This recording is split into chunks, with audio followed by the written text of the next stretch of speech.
हाँ तो मेरे 24 फरवरी वाले यूपी योद्धाओं, कैसे हो आप सब और कैसी चल रही है आप सभी की तैयारी।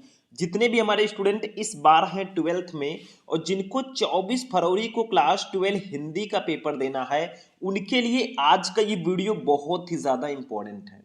ये क्लास 12 हिंदी का एक मैराथन क्लास होगा और इस क्लास में हम हिंदी का 50 नंबर एक ही वीडियो में कंप्लीट करेंगे। बिल्कुल सही सुना आपने। जो आपका हिंदी का खंड का होता है ना, इस पूरे खंड का को हम एक ही वीडियो में पढ़ेंगे। तो अगर आपका भी टारगेट है कि इस बार हम हिंदी में 100 में 95 प्लस लेकर आए, तो इस वीडियो को आप लोग लास्ट तक जरूर देखना, ठीक है। 2025 में 95 प्लस की गारंटी, इससे बाहर भैया कुछ नहीं आएगा और पूरा हिंदी आज एक ही वीडियो में हम पढ़ेंगे। देखो, खंड का में हमारे टोटल 7 टॉपिक हैं।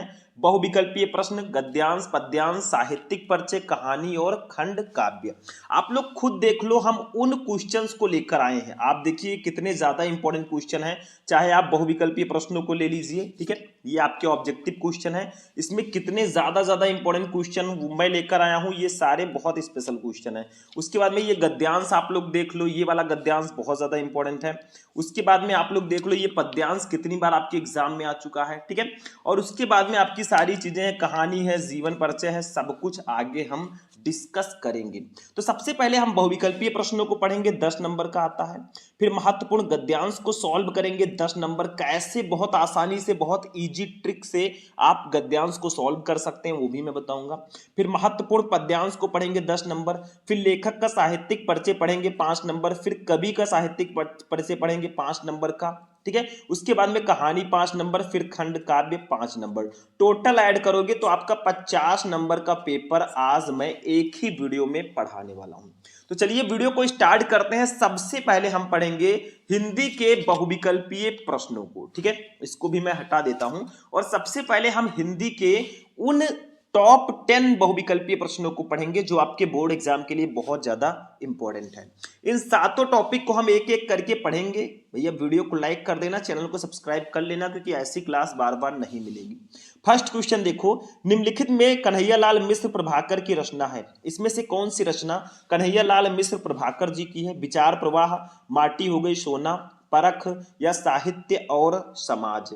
तो भैया इसका दूसरा ऑप्शन सही होगा, माटी हो गई सोना।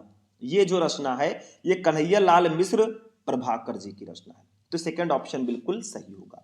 दूसरा क्वेश्चन देखो, निम्नलिखित में से डॉक्टर हजारी प्रसाद द्विवेदी की रचना है, इसमें से कौन सी रचना डॉक्टर हजारी प्रसाद द्विवेदी जी की है? कल्पसूत्र, पूर्णोदय, कल्पलता और अंत में। तो इसका राइट आंसर होगा option number third, Kalpalata. Kalpalata जो रचना है ना, ये डॉक्टर हजारी प्रसाद द्विवेदी जी की रचना है इन चारों में से, ठीक है। चलो तीसरा क्वेश्चन देखते हैं। जो डॉक्टर हजारी प्रसाद द्विवेदी जी हैं, इनका चैप्टर भी आपके 12th में है, अशोक के फूल, ठीक है। तीसरा क्वेश्चन देखिए, आवारा मसीहा नामक जीवनी विधा के रचनाकार कौन है? आवारा मसीहा जो जीवनी है, इसके रचनाकार कौन है? धर्मवीर भारती, उपेंद्र नाथ अश्क, यशपाल या विष्णु प्रभाकर। तो भैया इसका जो सही आंसर होगा वो ऑप्शन नंबर फोर्थ होगा, विष्णु प्रभाकर। आवारा मसीहा जो है ये एक जीवनी विधा की रचना है और इसके जो लेखक हैं वो हैं विष्णु प्रभाकर जी। इतना आपको ध्यान में रखना है क्योंकि ये काफी ज्यादा स्पेशल क्वेश्चन है, ठीक है, बहुत इंपॉर्टेंट है। आप खुद ही देख लो, 2016, 18, 19 में आ चुका है, तो 25 में भी ये क्वेश्चन आएगा, नो डाउट। चौथा क्वेश्चन देखो आप लोग, कलम का सिपाही जीवनी विधा की रचना के लेखक हैं। कलम का सिपाही एक जीवनी विधा की रचना है, इसके लेखक कौन है? प्रेमचंद, अमृत राय, यशपाल या जैनेन्द्र कुमार। तो इसका राइट आंसर होगा ऑप्शन नंबर सेकंड, अमृत राय। देखो कलम का सिपाही जो रचना है, इसके जो हमारे लेखक हैं वो अमृत राय जी हैं, ठीक है। तो ये आपका सेकंड ऑप्शन बिल्कुल सही होगा। तो ये आपका क्वेश्चन नंबर 4 होगा, ठीक है। अब हम चलेंगे अपने नेक्स्ट क्वेश्चन पे। ऐसे एक एक क्वेश्चन को देखो और मैं अभी आपसे एक क्वेश्चन भी करूंगा, ऑब्जेक्टिव में ही आपको इसका आंसर देना है, सबको देना है, अभी मैं लास्ट में करूंगा। देखो पांचवा क्वेश्चन, निम्न में से कौन प्रोफेसर जी सुंदर रेड्डी की रचना नहीं है? इसमें से कौन सी रचना हमारे प्रो जी सुंदर रेड्डी जी की नहीं है? देखो मैं कहता रहता हूँ आपके 12th में जितने भी लेखक हैं, जितने भी कवि हैं, सबका आप लोग साहित्यिक परिचय पढ़ लो, उनकी रचनाओं को पढ़ लो, क्योंकि अगर इसको पढ़ लेते हो ना, आपका भैया 5 नंबर साहित्यिक परिचय का भी कंप्लीट हो जाएगा और रचनाओं से रिलेटेड जो क्वेश्चन आएगा उसका भी नंबर कंप्लीट हो जाएगा। तो साहित्य और समाज मेरे विचार, भारत की एकता, वैचारिकी शोध और बोध। ठीक है, तो ये कौन सी रचना है जो प्रो जी सुंदर रेड्डी जी की नहीं है? तो इसमें आपका थर्ड वाला ऑप्शन सही होगा, भारत की एकता। ये जो रचना है ये प्रो जी सुंदर रेड्डी जी की नहीं है, ये हमारे वासुदेव शरण अग्रवाल जी की रचना है। 6 नंबर क्वेश्चन देखो, साकेत की नायिका कौन है? देखो साकेत जो है ये बहुत ही फेमस काव्य है, इसकी नायिका कौन है? अब मैं यहाँ पे एक क्वेश्चन कर रहा हूं, सबको इसका आंसर देना है। बताइए साकेत के कवि कौन है? साकेत को किसने लिखा है? इसका आंसर आपको कमेंट बॉक्स में देना। जितने भी स्टूडेंट इस वीडियो को देख रहे हैं सबको इसका आंसर कमेंट में देना है, गलत सही जो भी आपको आता है आंसर जरूर दीजिए कि साकेत के लेखक या सॉरी साकेत के कवि कौन है। वैसे इसकी नायिका कौन है? यशोधरा, उर्मिला, राधा या द्रौपदी? ठीक है, तो इसका सेकेंड ऑप्शन सही होगा उर्मिला। साकेत की जो नायिका है ना वो उर्मिला जी हैं, आपका सेकेंड ऑप्शन बिल्कुल सही होगा। ठीक है, समझ में आया? चलो 7 नंबर क्वेश्चन देखो, भारत भारती की रचना विधा है। भारत भारती किस विधा की रचना है? कहानी है, उपन्यास है, नाटक है, काव्य है? ये किस विधा की रचना है? तो ये एक काव्य है।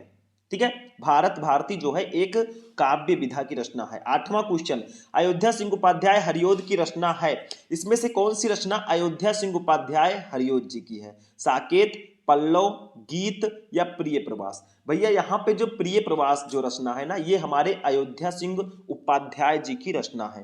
देखो अयोध्या सिंह उपाध्याय जी आपके 12th में हैं, ये 12th में एक चैप्टर है पवन दूतिका पद्य में। ठीक है, उसके जो कवि हैं वो अयोध्या सिंह उपाध्याय हरिओद जी ही हैं।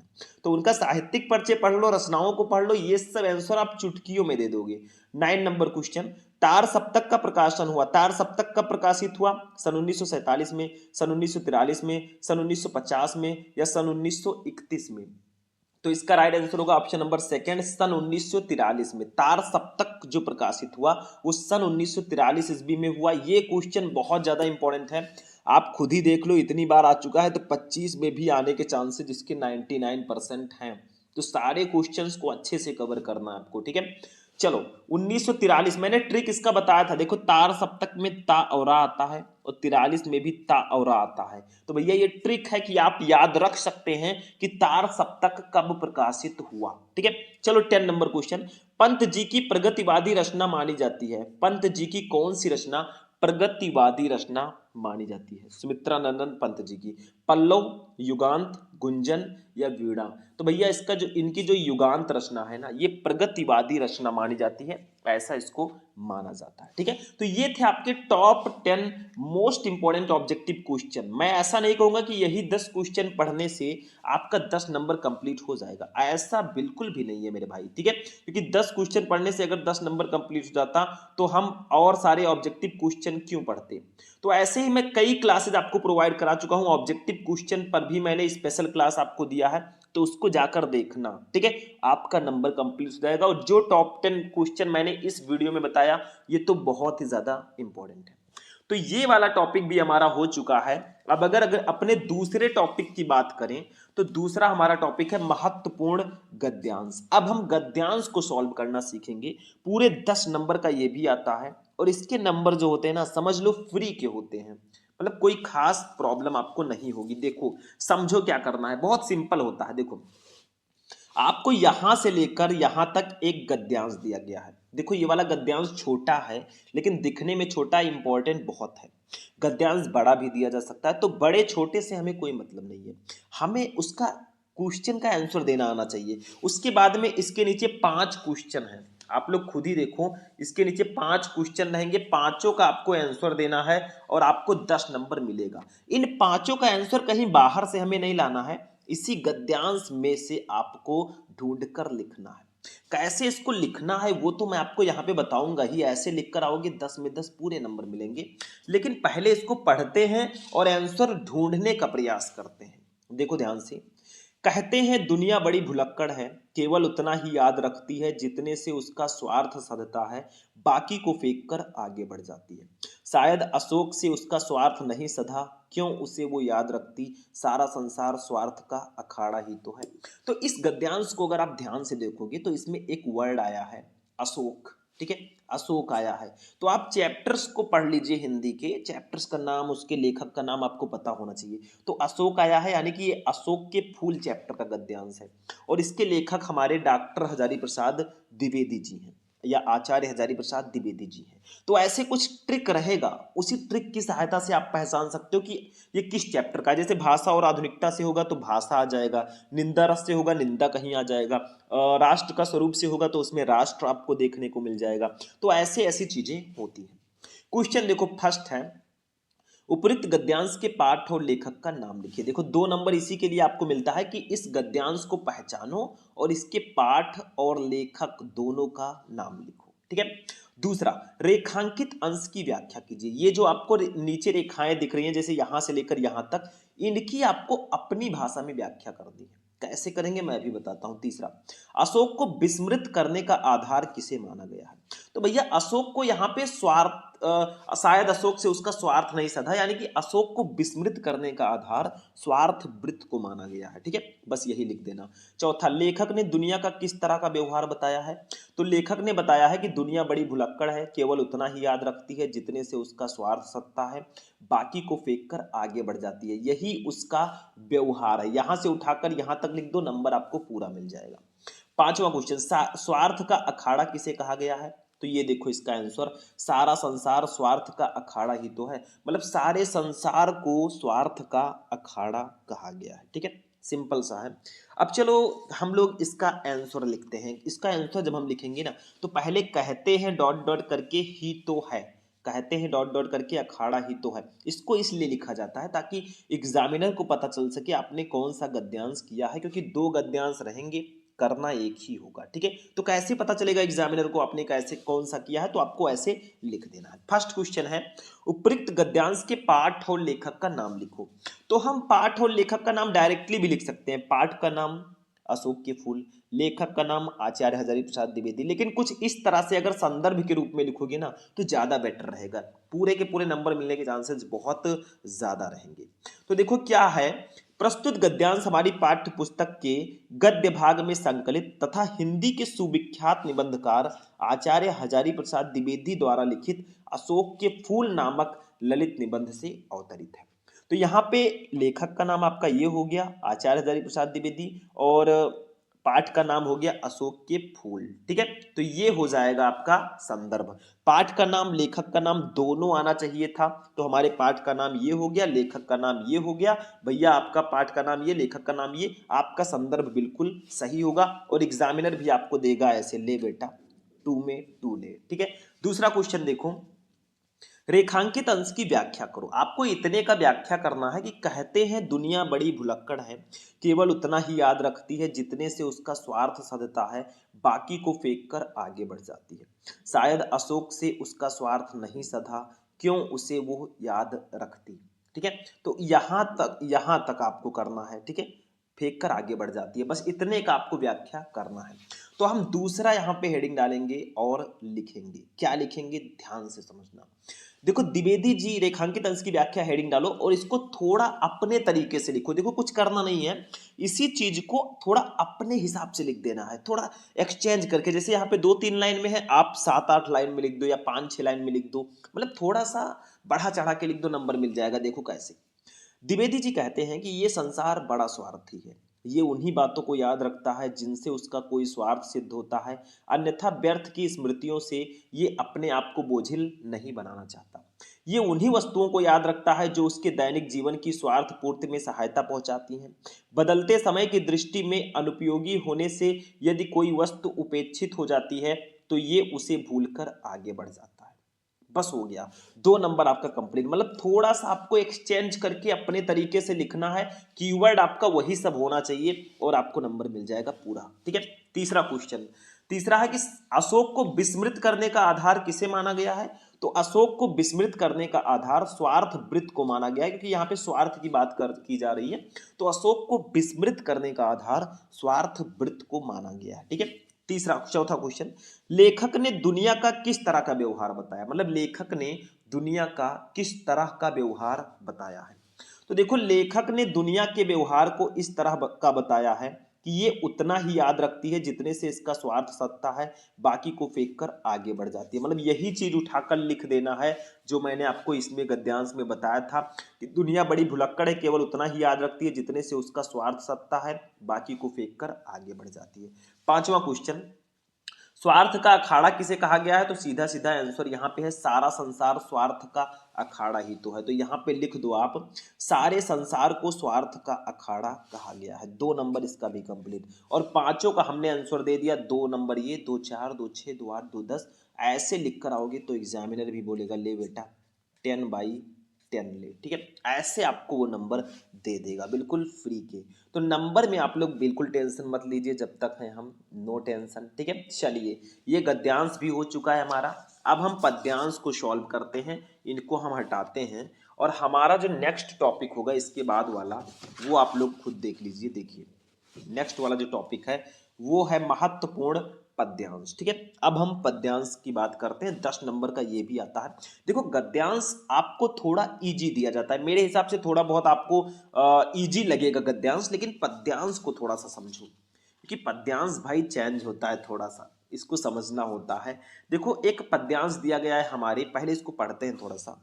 मेरे प्यारे नौ जलद से कंज से नेत्र वाले, जाके आए न मधुबन से और न भेजा संदेशा, मैं रो रो के प्रिय विरह से बावली हो रही हूँ, जाके मेरी सब दुख कथा श्याम को तू सुना दे, ज्यों ही मेरा भवन तज तू अल्प आगे बढ़ेगी, शोभावली सुखद कितनी मंजु कुंजे मिलेंगी, प्यारी छाया मृदुल स्वर से मोह लेंगी तुझे वे, तो भी मेरा दुख लख वहां जाना विश्राम लेना। बहुत इंपॉर्टेंट ये पद्यांश है। ये हमारे पवन दूती का चैप्टर का पद्यांश है। मतलब श्री कृष्ण जी राधा जी को छोड़कर ब्रज को छोड़कर वो चले गए हैं, ठीक है। तो राधा जी उनकी विरह में पागल हो रही हैं और वो पवन को अपना दूत बनाकर भेज रही हैं कि जाके मेरी जो दुख कथा है वो जाकर तुम श्याम को सुना दो, कान्हा को सुना दो, ठीक है। देखो वो श्री कृष्ण जी के रूप का सौंदर्य का वर्णन करते हुए कहती हैं, ध्यान से समझना, बहुत ज्यादा स्पेशल लाइन है ये। मेरे प्यारे मेरे प्रिय नौ जलद, नौ जलद का मतलब होता है, नौ का मतलब नया, जलद का मतलब होता है बादल, ठीक है। कंज, कंज का मतलब होता है कमल से नेत्र वाले, के समान नेत्र वाले।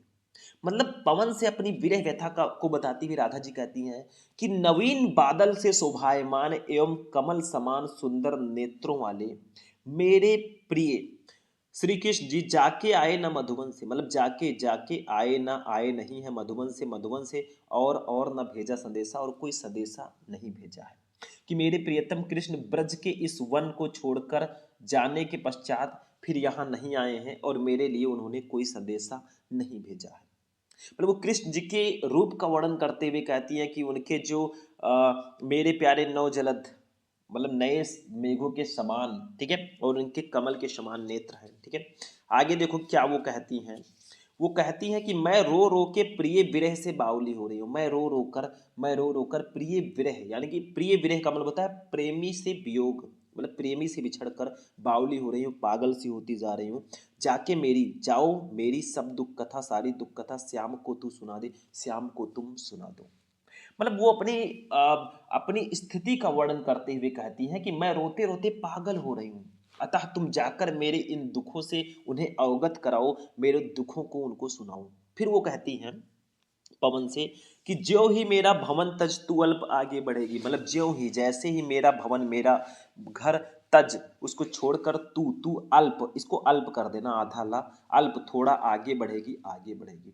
फिर वो कहती हैं पवन से कि जैसे ही तुम मेरे घर से कुछ ही दूरी के पर जाओगी, शोभावली सुखद कितनी मंजु कुंजे मिलेंगी, मतलब शोभावली, शोभायमान, सुखद, सुख प्रदान करने वाली कितनी कितनी मंजु कुंजे, मंजु कुंजे, कुंजे का मतलब होता है लता या झाड़ियां, मंजु का मतलब होता है सुंदर, मिलेंगी, मिलेंगी, ठीक है। मतलब वो कहती हैं कि मेरे घर से कुछ ही दूर जाने के बाद तुम्हें अत्यंत मनोहारी और सुख प्रदान करने वाली कुंजे मिलेंगी। वो क्या करेंगी, तुमको आकर्षित करेंगी। देखो प्यारी छाया मृदुल स्वर से मोह लेंगी तुझे वे, मतलब प्यारी छाया, अपनी प्यारी छाया से और मृदुल स्वर से और मीठे स्वर से मोह लेंगी तुझे वे, वो अपनी ओर तुझे आकर्षित करेंगी। मतलब वहां की शीतल छाया एवं जल प्रवाह, वह जो पक्षियों का जो कलरव है, उसका जो स्वर है ना, मीठा स्वर, उस वो तुम्हें अपनी ओर आकर्षित करेंगी, तो भी मेरा दुख लख वहां जाना विश्राम लेना, तो भी मेरा दुख, मेरे दुख को लख ध्यान में रखकर या देख कर वहां जाना तुम विश्राम ना लेना, मतलब विश्राम ना लेने लगना, किंतु मेरे दुखों को ध्यान में रखकर तुम वहां विश्राम ना करने लगना और श्री कृष्ण जी के पास चले जाना। अब क्वेश्चन का आंसर हम देंगे। देखो फर्स्ट है, उपयुक्त पद्यांश के शीर्षक और कवि का नाम लिखिए। देखो शीर्षक का नाम है पवन दूतिका, कवि का नाम है अयोध्या सिंह उपाध्याय हरिओत जी, सिंपल है। दूसरा, रेखांकित अंश की व्याख्या कीजिए। आपको इसकी व्याख्या करनी है, ये जो दो लाइनें आपको दिख रही है ना, इसकी अपनी भाषा में आपको व्याख्या करनी है। मेरे प्यारे नौ जरत से कंज से नेत्र वाले, जाके आए न मधुबन से और न भेजा संदेशा। मैं अभी बताऊंगा, मैंने बताया भी। तीसरा, पवन दूतिका द्वारा किसने किसको संदेश भेजा है?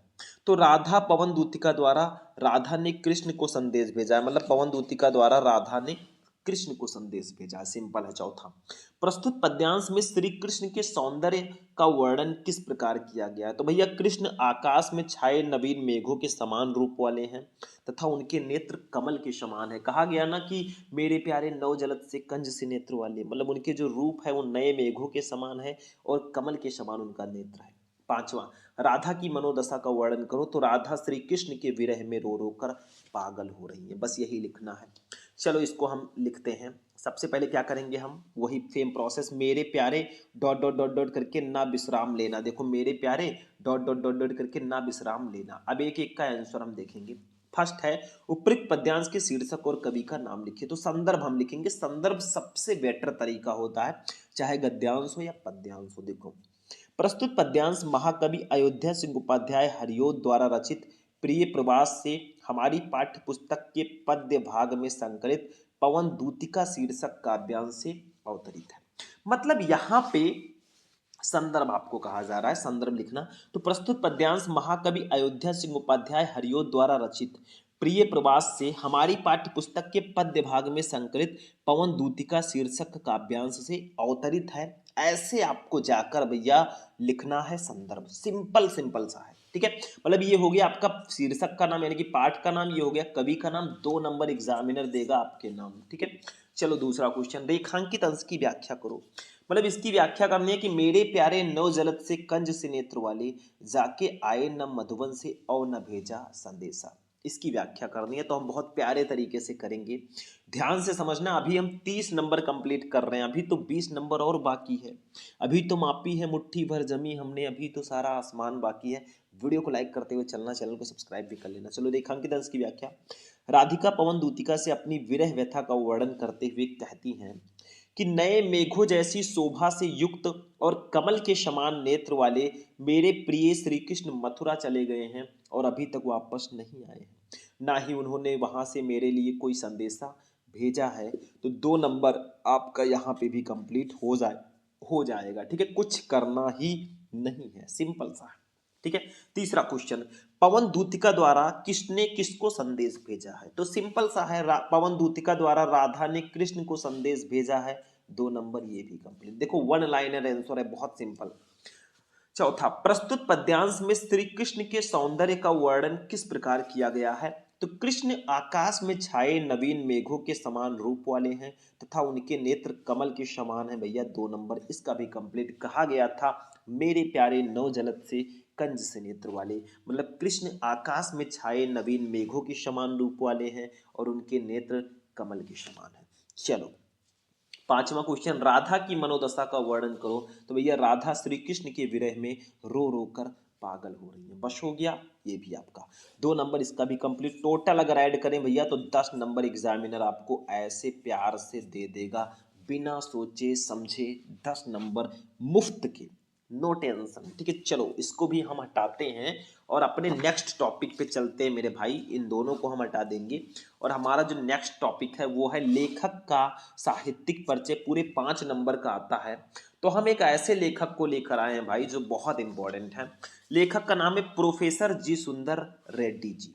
देखो 3 लेखक मेरे हिसाब से बहुत इंपॉर्टेंट है, एक वासुदेव शरण अग्रवाल, एक हजारी प्रसाद द्विवेदी और एक प्रोफेसर जी सुंदर रेड्डी, ठीक है। तो इनका मैं जीवन परिचय बताऊंगा, साहित्यिक परिचय। देखो जब भी आप किसी भी लेखक या कवि का साहित्यिक परिचय लिखे ना, तो एक छोटा सा हेडिंग आपका जीवन परिचय होना चाहिए। ये ध्यान रखना। जीवन परिचय में इनका जन्म, जन्म स्थान, थोड़ी शिक्षा और इनकी मृत्यु लिखना है। साहित्यिक परिचय सबसे मेन हेडिंग रहेगा, क्योंकि साहित्यिक परिचय ही हमें मेनली लिखना होगा। 3 नंबर इसका मिलेगा। इसमें आपको हिंदी साहित्य में इनका परिचय कैसा है, क्या क्या करते थे, कैसे इन्होंने अपनी लेखनी की, ये सब आपको लिखना है। रचनाओं में आपको रचनाएं लिख देना, 2 नंबर इसका मिलेगा। तो सबसे पहले जीवन परिचय एक छोटा सा लिखेंगे। देखो, प्रो जी सुंदर रेड्डी का जन्म 1919 ईस्वी में आंध्र प्रदेश में हुआ था। इनकी आरंभिक शिक्षा संस्कृत एवं तेलुगु भाषा में व उच्च शिक्षा हिंदी में हुई। देखो, ये आंध्र प्रदेश में इनका जन्म हुआ, तो इनको ज़्यादा हिंदी, इनके उधर हिंदी ज़्यादा नहीं चलती है, मतलब हिंदी की तमिल या तेलुगु बोला जाता है ज़्यादा, ठीक है। श्रेष्ठ विचारक, समालोचक एवं उत्कृष्ट निबंधकार प्रो जी सुंदर रेड्डी लगभग 30 वर्षों तक आंध्र विश्वविद्यालय में हिंदी विभाग के अध्यक्ष रहे।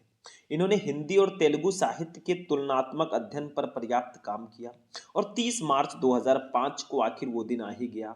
2005 में इनका स्वर्गवास हो गया। इस दिन इनका स्वर्गवास हो गया। तो ये जो आपको जन्म, ये सब जो है ना, आंध्र प्रदेश, ये सब ब्लैक पेन से लिख देना। इनकी मृत्यु बाकी ब्लू शेड, ठीक है। साहित्यिक परिचय की अगर बात करें भैया, सबसे मेन हेडिंग 3 नंबर आपको इसी के लिए मिलेगा।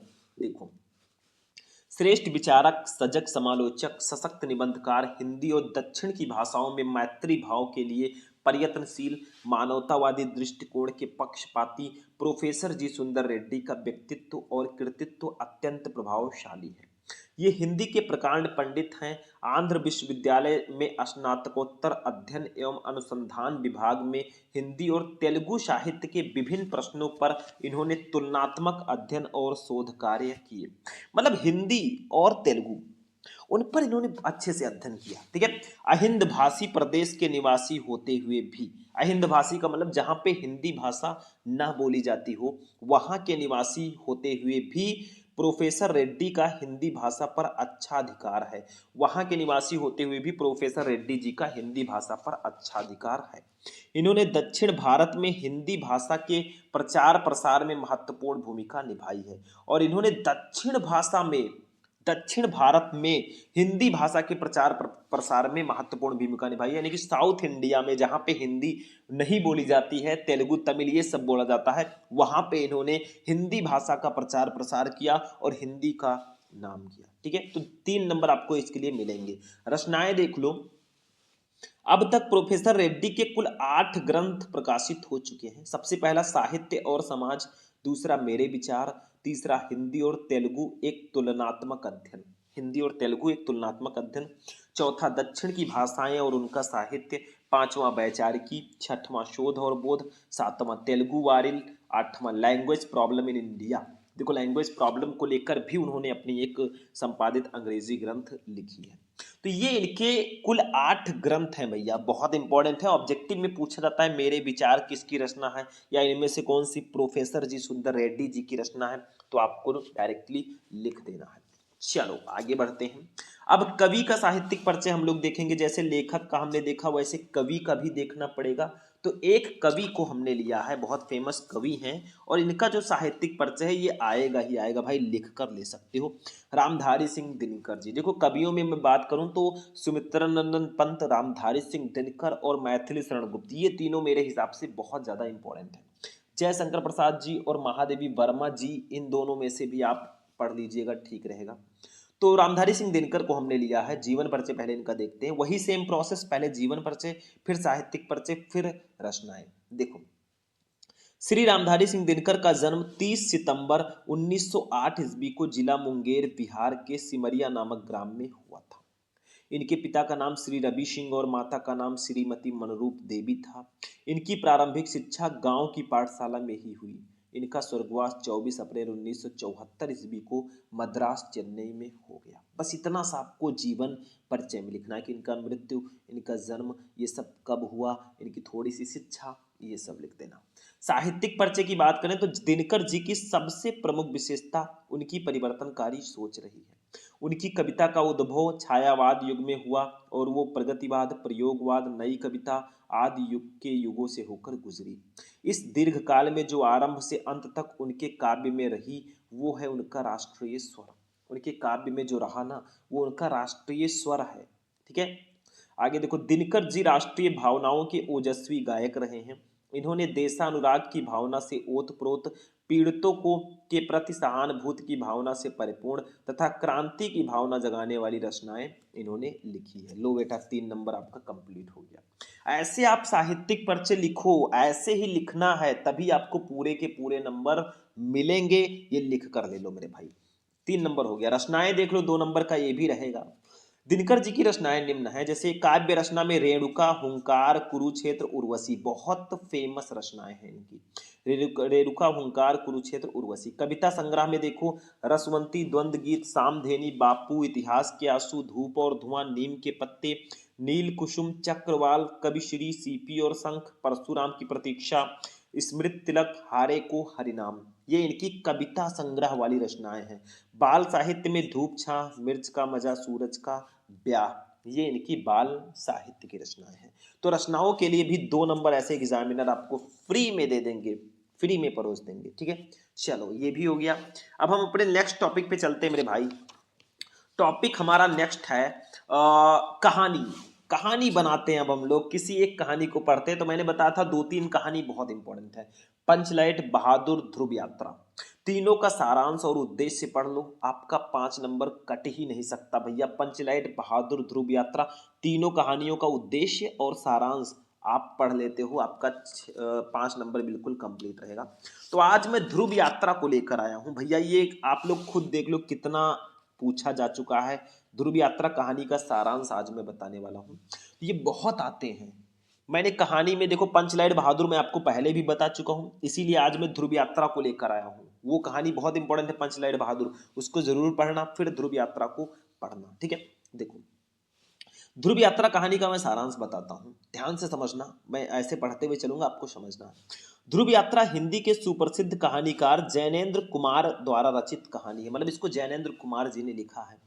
जैनेन्द्र जी मुंशी प्रेमचंद की परंपरा के अग्रणी कहानीकार हैं, मतलब मुंशी प्रेमचंद जी की परंपरा के वो अग्रणी कहानीकार हैं। मनोवैज्ञानिक कहानियां लिखकर इन्होंने हिंदी कहानी कला के क्षेत्र में एक नवीन अध्याय को जोड़ा है।